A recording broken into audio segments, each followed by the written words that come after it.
Em nome do Pai, do Filho e do Espírito Santo. Amém. Amados irmãos e irmãs, é com muita alegria que nós estamos aqui para juntos estudar e meditar o Evangelho que a Igreja nos apresenta para o 15º domingo do tempo comum do ano A. É um texto muito conhecido. Imagino que você já deve ter escutado ele várias vezes. É a famosa parábola do semeador. Hoje a gente vai ver 3 partes, então vou fazer um acordo com vocês. Eu vou ler cada parte e vou comentá-las separadamente, porque aí fica melhor, tá bom? De antemão, fiz o apelo no vídeo da primeira leitura e faço agora também. Você que chegou até esse vídeo, se inscreva no canal e ativa também as notificações. E, se possível, compartilhe esse vídeo com o máximo de pessoas que você puder e até mesmo convide as pessoas a se inscreverem aqui. Estamos com a meta de até o final deste ano bater 20 mil inscritos. Estamos com um pouco mais de 11 mil, ainda faltam quase 9 mil pessoas. Se você me ajudar, eu tenho certeza que nós vamos atingir o mais rápido possível. Posso contar com você? Muito obrigado de antemão, tá bom? Vamos então para o Evangelho. Mateus 13, vamos começar do versículo 1 até o versículo 9, que a liturgia nos garante que seria esse aqui o trecho breve do Evangelho. Diz assim: Naquele dia, Jesus saiu de casa e foi sentar-se às margens do mar da Galileia. Uma grande multidão reuniu-se em volta dele. Por isso, Jesus entrou numa barca e sentou-se, enquanto a multidão ficava de pé na praia. E disse-lhes muitas coisas em parábolas. O semeador saiu para semear. Enquanto semeava, algumas sementes caíram à beira do caminho, e os pássaros vieram e a comeram. Outras sementes caíram em terreno pedregoso, onde não havia muita terra. As sementes logo brotaram porque a terra não era profunda. Mas, quando o sol apareceu, as plantas ficaram queimadas e secaram, porque não tinha raiz. Outras sementes caíram no meio dos espinhos. Os espinhos cresceram e sufocaram as plantas. Outras sementes, porém, caíram em terra boa e produziram a base de 100, de 60 e de 30 frutos por semente. Quem tem ouvidos, ouça. Daqui a pouco eu volto para a gente poder ler as outras partes, tá bom? Então vamos começar de fato essa parte do estudo aqui. Gente, é o seguinte. Essa primeira parte do texto, que contém de fato a parábola do semeador, aqui nos revela que Jesus está contando a multidão. Isso aqui é muito importante. Porque a multidão sempre foi vista como um povo que vive na superficialidade. Diferente dos discípulos, que são aqueles que seguem, a multidão ainda está ali meio que indecisa, escuta Jesus, mas procura mais ele pelo que ele faz do que pelo que ele é. Jesus senta, a atitude de sentar é uma característica clara de alguém que vai tecer algum ensinamento. E o povo está de pé, ouvindo ele. E aí o que acontece? Aqui nos apresenta que Jesus disse muitas coisas. Ele começa a falar que o semeador saiu para semear. A grande pergunta é: quem é esse semeador? Eu sei que daqui a pouco vai aparecer a interpretação da parábola, mas eu já vou te adiantando. Essa interpretação ela é do povo da comunidade de Mateus, porque parábola não tem interpretação.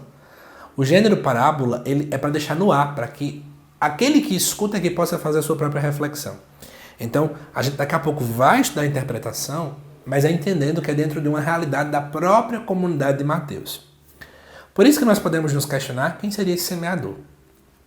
Ora, nós podemos pensar nesse semeador como o próprio Deus, ou o próprio Cristo, ou a própria Trindade, e nós também podemos pensar como cada um de nós, porque nós também somos chamados a semear, né? A lançar sementes. E aí eu gosto de fazer essa reflexão do semeador sendo cada um de nós. Por quê? Porque uma coisa que sempre me chamou a atenção é que o semeador via que os terrenos não eram bons. Qualquer pessoa em sã consciência que vivia naquela realidade daquele tempo, que trabalhava com agricultura, sabia que antes de lançar a semente tinha que preparar o terreno. Mas o semeador daqui ele é diferente. Ele lança. Sabe por quê? Porque ele confia no poder da semente.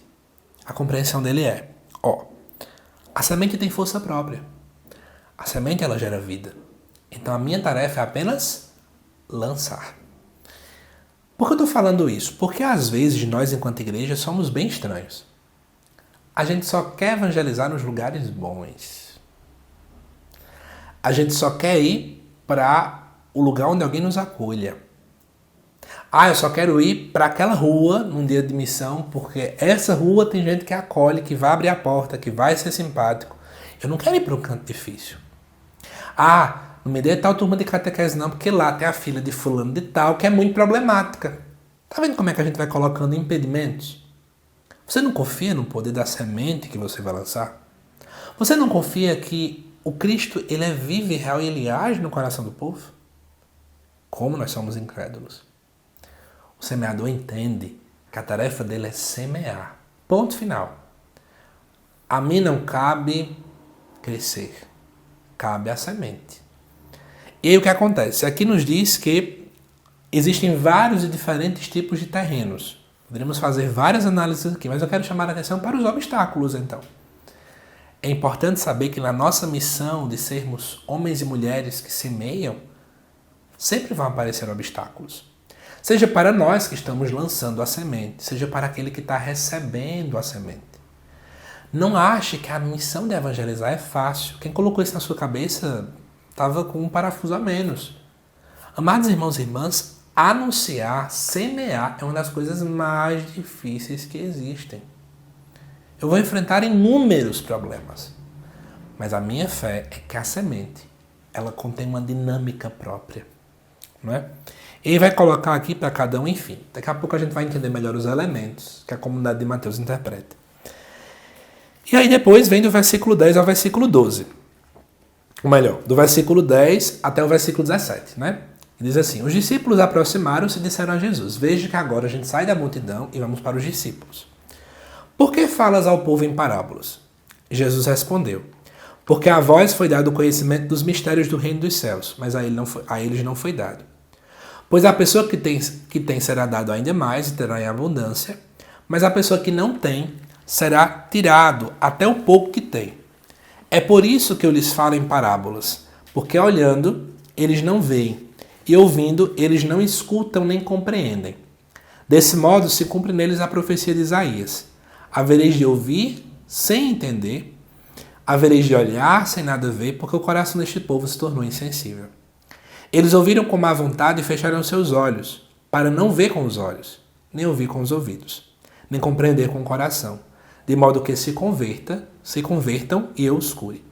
Felizes sois vós, porque vossos olhos veem e vossos ouvidos ouvem. Em verdade vos digo, muitos profetas e justos desejaram ver o que vedes e não viram. Desejaram ouvir o que ouvis e não ouviram. Eu estava lendo recentemente um livro, que trabalhava essa reflexão do porquê das parábolas e casa muito com essa reflexão de Jesus aqui. Amados irmãos e irmãs, Jesus ele nunca nos quis tornar crianças. Eu sempre tenho falado para algumas pessoas que eu não concordo mais com a visão que algumas pessoas trazem de um Cristo que parece que fica nos tratando como um bebê. Jesus não quer carregar ninguém no colo. Jesus quer nos ensinar a andar. Jesus não quer colocar uma madeira na nossa boca. Ele quer nos ensinar a comer e a pescar. Por esse motivo, o gênero parábola é muito interessante, porque eu gero na pessoa que escuta a força e a habilidade de começar a refletir e a discernir, e a meditar naquilo que escutou. Então era muito interessante Jesus pegar coisas do dia a dia do povo para facilitar o conhecimento, mas permitir com que eles pudessem refletir. Porque se Jesus fosse muito direto, as pessoas elas não iam pensar.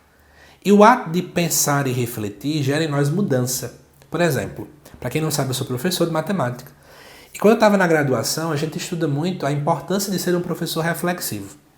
Um professor reflexivo é aquele que todos os dias, na sua dinâmica da prática docente, ele fica refletindo sobre as suas posturas. Ele fica pensando o que é que eu posso mudar, o que é que eu não posso mudar.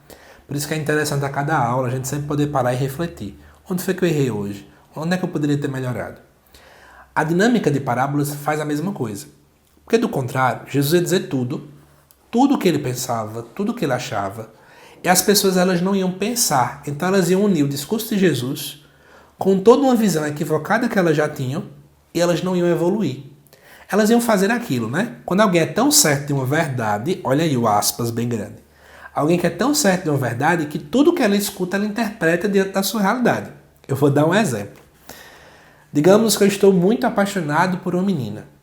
Aí eu, meu Deus do céu, eu sou muito apaixonado por ela. Sou tão apaixonado que tudo que ela faz eu começo a achar que ela também está pensando a mesma coisa que eu. Então se um dia ela me pede emprestado uma borracha, eu vou achar que ela tá querendo mais uma possibilidade de conversar comigo. Sei lá, se um certo dia ela sem querer tropeça do meu lado, digo, ela tropeçou para ver se eu conseguia ajudar ela. Então você começa a interpretar tudo na sua ótica de vida. A parábola, pelo contrário, por permitir com que a pessoa fique refletindo e questionando o motivo, ela começa a contrapor toda a visão que ela tem. E é mais fácil que você possa tirar toda uma visão, talvez equivocada, que está enraizada na mentalidade do ouvinte. Enfim, ao mesmo tempo também eu preciso colocar para vocês que Jesus também ele trata de modo diferente a multidão dos discípulos. Isso é interessante porque você já vê aqui um protótipo hierárquico, né? Existe um povo que está mais perto de Jesus. Então, eles podem escutar melhor o Cristo. Então, a gente precisa ter essa visão. Lembrando que isso aqui não é questão de poder. Acho que existe alguma distinção. E aí, é interessante também você também entender, né, que se toda a verdade que Jesus anunciasse logo, ela fosse claramente compreendida, talvez Jesus não tivesse passado 3 anos em missão pública. Talvez ele tivesse morrido muito tempo antes. Então, muita coisa Jesus tinha que ter muita prudência no falar para que ele pudesse cumprir o tempo necessário aqui na Terra para fazer aquilo que a Trindade, desde a eternidade, pensou. Então, quero também tocar nesse assunto. E uma outra coisa, Jesus coloca no versículo 15 que o povo, né, era insensível. A insensibilidade, ela surge justamente de quê? Eu sou tão cheio de razão, tão cheio de si, que eu começo então a não querer me abrir à proposta de Jesus. Então é um outro problema que nós também vamos encontrando. Enfim, para finalizar o nosso vídeo, vamos agora para a terceira parte do Evangelho. Versículo 18 em diante diz assim: Ouvi, portanto, a parábola do semeador. Todo aquele que ouve a palavra do reino e não a compreende, vem o maligno e rouba o que foi semeado em seu coração. Esse é o que foi semeado à beira do caminho. Então aqui a primeira coisa vai mostrar aquele que a semente que ficou à beira do caminho, né? É aquela que acaba ouvindo, mas não compreendendo. Se não se compreende é porque eu não permito que a palavra pouse no meu coração. Eu vivo apenas na superficialidade. A semente que cai no terreno pedregoso é aquele que escuta a palavra e recebe ela com alegria, né? Ah, que coisa boa, eu estou empolgado, né? A gente vê muito isso. Alguém vai para uma missa, né? O padre falou uma coisa, meu Deus, agora eu vou largar tudo, agora eu vou me comprometer com a igreja. No outro dia, a pessoa não permitiu com que a palavra encontrasse raízes. E aí o que acontece? Aqui diz, né? Mas ela não tem raiz em si mesma, é de momento. Quando chega o sofrimento ou a perseguição, desiste logo. A semente que caiu no meio dos espinhos é aquele que ouve a palavra, mas as preocupações do mundo e a ilusão sufocam a palavra e ele não dá fruto. A semente que caiu em terra boa é aquele que ouve e compreende. Ele produz fruto. Gente, por que eu estou pontuando isso? Agora, porque eu deixei para separar. Porque essa interpretação ela é característica clara da comunidade de Mateus. O Evangelho de Mateus ele foi concluída a sua redação lá pelo ano 80 depois de Cristo. Jesus tinha morrido por volta do ano 30. Então tem cerca de 50 anos de diferença. Muita gente morreu nesse tempo. Muita gente estava desistindo da caminhada. Especialmente porque Jesus disse um dia que ia voltar e ninguém está vendo Jesus voltar. O que está se vendo é perseguição. Antes era só o Império Romano, agora são os judeus também que estão perseguindo com tudo, né? Então para pensar quantas pessoas estavam perdendo o primeiro amor. Quantas pessoas que tinham escutado a palavra no início estavam largando aquela vida, estavam largando o discipulado. Era preciso agora compreender, né? 3 realidades. Não basta ouvir, tem que deixar fazer morada no coração. Não basta acolher com alegria, mas é preciso criar raízes.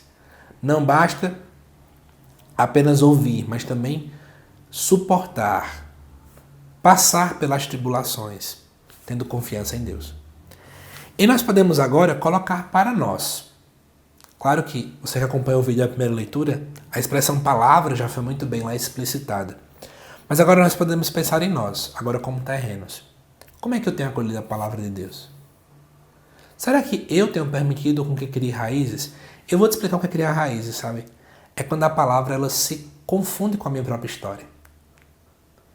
É quando tudo na vida você vai conseguindo aludir àquilo. É quando parece que eu e a palavra somos uma. Ou seja, dentro das realidades da minha vida, eu automaticamente tento me comportar como Jesus se comportou. Isso é permitir ter raízes. Compreender mais do que ouvir quer dizer com que eu não escuto apenas aqui com os meus ouvidos, mas eu escuto antes de tudo com o coração. Eu permito com que aquilo gere vida dentro da minha própria vida. Não permitir com que as coisas sufoquem, aí é bem delicado, né? Especialmente para nós que somos leigos. Gente, às vezes a vida é muito complicada e a gente quer sufocar mesmo.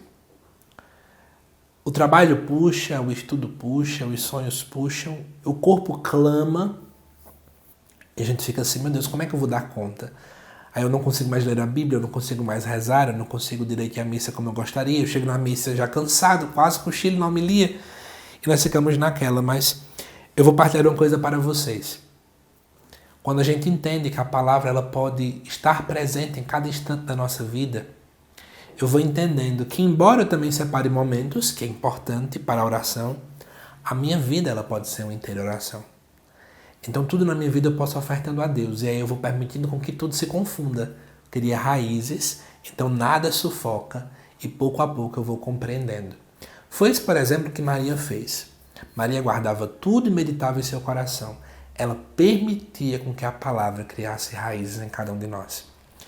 Por isso, à luz agora desse exemplo de Maria que eu dei, possamos pedir a intercessão a Nossa Senhora hoje e sempre, né? Para que a palavra crie raízes em nosso coração. Peço desculpas porque o vídeo ficou bem grande, mas é porque o Evangelho também é muito grande. Espero que vocês tenham gostado do estudo e desta reflexão. E peço encarecidamente a você compartilhar esse vídeo com mais pessoas. Oriente pessoas a se inscreverem, gente. Assim você ajuda o canal também a chegar em outros lugares, tá bom? Que Deus te abençoe. Eu te aguardo nos próximos vídeos aqui do canal. Até mais.